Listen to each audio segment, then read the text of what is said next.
আসসালামু আলাইকুম, আপনারা কেমন আছেন? আজকে আমি তৈরি করবো একটি লাইট, একটি নষ্ট ব্যাটারি দিয়ে একটি লাইট তৈরি করব। আসেন দেখি।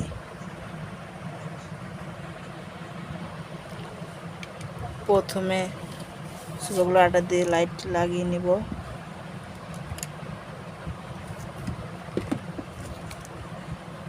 লাগিয়ে নিলাম।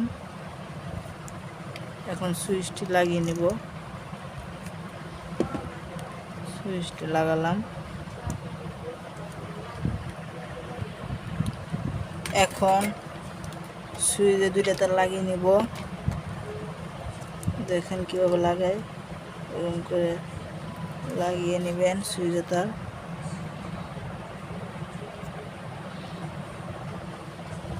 এই পাশেটা লাগিয়ে নেব, লাগিয়ে নেব।